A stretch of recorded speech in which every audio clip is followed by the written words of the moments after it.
जय संविधान जय भारत। आप देख रहे हैं बहुजन की आज़ादी यूट्यूब चैनल। दोस्तों, मातोश्री रमाबाई अंबेडकर अर्थात डॉक्टर बाबा साहब अंबेडकर जी की पत्नी इनके जन्म जयंती का कार्यक्रम पंचशील बुद्ध विहार बापूनगर में आयोजित किया था, जिसमें कई महिलाओं ने अपना अपना मंतव्य रखा है और कई बाल कलाकारों ने अपना नृत्य पेश करते हुए एक संदेश दिया कि हमारे महामानव और हमारी मातोश्री रमाबाई अंबेडकर जी का योगदान इस देश के लोगों के लिए और समाज के लिए क्या रहा, यह उन्होंने बताने की कोशिश की है और बाल कलाकारों ने अपना नृत्य पेश किया है। तो दोस्तों, यह वीडियो आगे तक देखते रहिए। यह वीडियो आपको कैसा लगा कमेंट बॉक्स में लिखिए, लाइक करें, शेयर करें और सब्सक्राइब करना ना भूलें। जय संविधान जय भारत।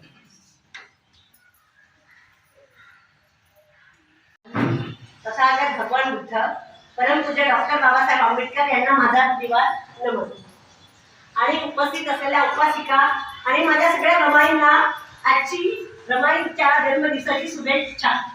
तर आपण आता काय रमाईचा जन्मदिवस उजवून राहिलो आहे, म्हणजे आपल्या म्हणून म्हणतात ना, दिव्याची किती होतं। बाबासाहेब काय आहे, दिवा आहे, तर त्याची कोण आहे, रमाई। म्हणजे त्यांची सोयी बरोबर करून राहिली जे ते म्हणतात ते, म्हणून रमाईचं सौभाग्य खूपच मानलं की जीवनाला तिने किती कष्ट सहन केले हे काय सांगण्यासाठी ऐकण्याचे सगळ्यांना माहिती। एकदा काय होते, ते हॉस्टेलला जातात ना,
साहेबांनी माझा आजारपणाचं कारण देऊन मला काही सोबत नेलं नाही।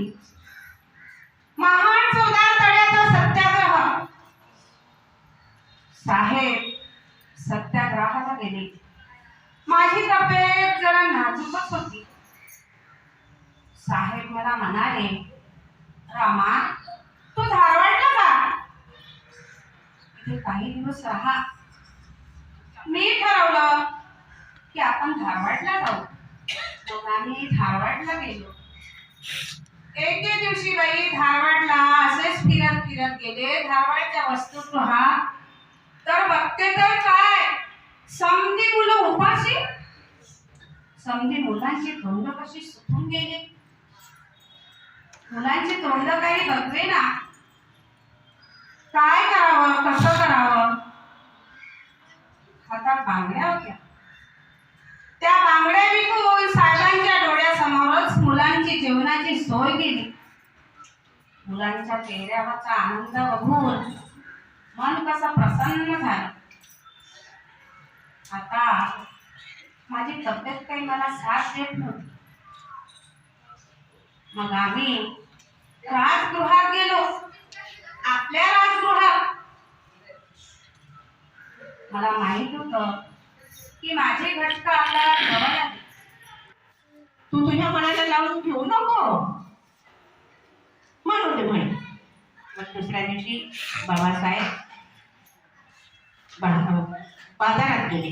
म्हणजे ऑफिस मधूनच येता येता त्यांनी सोनं खरेदी करून आणलं. गळ्यातलं, कानातलं, हातातलं, आणि ते टोपली ठेवली.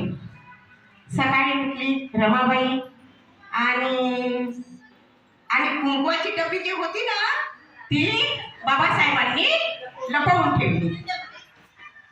सकाळी उठली, आंघोळ पाणी केलं आणि कुंकू लावायला गेली. कुंकवाची डबी दिसली नाही. म्हणते इथेच कुंकवाची डबी ठेवली होती साहेब, माझी कुंकवाची डबी पाहिला. म्हणते पाय तिथेच पाय म्हणते असे. ती पाहायला जाते तर तिथं ते सोन्याचं जहाँ उनकी जहाँ जाने वाली थी वहाँ सभी उपस्थित थे और सभी उनका अभिवादन करने के लिए आगे आए और उनको हार चढ़ाया, हार पहनाया. तब उस वक्त माता रमाई दूर खड़ी होकर ये सब देख रही थी और फिर सभी का हार पहनाकर हो जाने के बाद उन्होंने हार पहनाया और ये सब उस समय के सहस्त्र बुद्ध नाम के संपादक एक ये सब देख रहे थे और उन्होंने पूछा कि उन्होंने उस समय भाषण देते हुए उन माता रमाई से पूछा कि हाथ पहनाते समय तुमने सबके पहनाने के बाद हार पहनाया और सबके हार पहनाने के बाद हार पहनाया.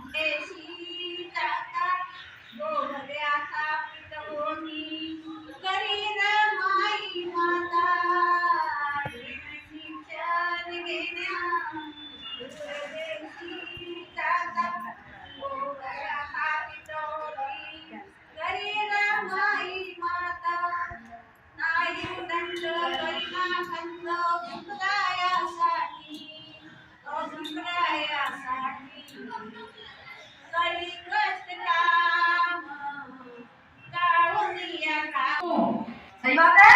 तो जो उनको आता है, आज तो हम अपने व्यवसाय करने के शर्माते हैं. सोचो माता रमाई ने उस वक्त अपना व्यवसाय किया महिलाओं का. वो जो हम लोग फासले करते हैं गोबर के ठेले, ये हमारा उनका व्यवसाय हुआ ना. हम कहीं और नहीं गए, वही हमने बेचा और उससे जो पैसा आया वो भी पैसा बाबा साहब के पढ़ाई के लिए, उनके रहन सहन के लिए तार करके भेज दिया जाता था. तो ये संघर्ष है और इस संघर्ष की गरिमा जिसने पढ़ी होगी और चखी होगी तो वो कभी निराश नहीं होते. 60 साल हो जाए या 70 साल हो जाए, हो सकता है हमारे लोगों में कम ज्यादा ये चीजें होती रहती है. संघर्ष है, कभी ज्यादा हो सकता है, कभी कम हो सकता है, लेकिन खत्म नहीं हो सकता, खत्म नहीं हो सकता. और इसी उम्मीद पे हमारे तमाम महापुरुषों ने लड़ाइयाँ लड़ी.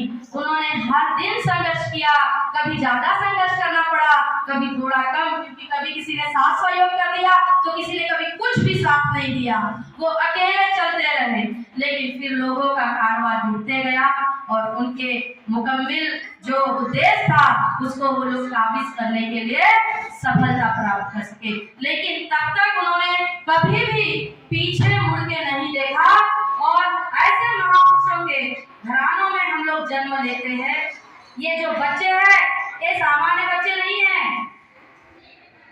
हमें पहले रोना आता था लेकिन अब रोना नहीं आता, क्योंकि जो संघर्ष करता है वो समझ जाता है रोके फायदा नहीं होता, काम करके फायदा होता है. मेरे हाइट पे मत जाइए और मेरे चेहरे पे भी मत जाइए। आप समझ ही नहीं पाएंगे कि हम कितने उम्र। 10 साल हो गए, मैं मास्टर केमिकल इंजीनियरिंग मेरा खत्म हुआ 2013 और 2013 के बाद मात्र 1 साल हमने नौकरी की, क्योंकि इतना पढ़े तो लोग कहते थे कि बाद में से बोलेंगे कि कुछ आता नहीं इसलिए सामाजिक कार्य करते हैं। तो हमने बोला नहीं, ऐसा नहीं होना चाहिए, भी नहीं होना चाहिए, है कि नहीं। तो इतना पढ़ा तो 1 साल हम एज अ प्रोडक्शन इंजीनियर करके फार्मास्यूटिकल कंपनी वही नागपुर में हमने नौकरी की। लेकिन उस नौकरी के दरमियान जब हमने, क्योंकि हम बाबा साहब को पढ़ते थे, तो हमने देखा आज भी जो लेबर क्लास के लोग हैं उसको इंसान जैसा नहीं माना जाता। आज भी नहीं माना जाता, भले लेबर लॉ है। तो जब बाबा साहब लेबर मिनिस्टर थे तब हमारे लेबरों की हालत अलग थी, हमारे एम्प्लॉय लोगों की हालत अलग थी। त्याग अलग है लेकिन गुलामी बना दिया है, चाहे एम्प्लॉय हो मतलब अधिकारी हो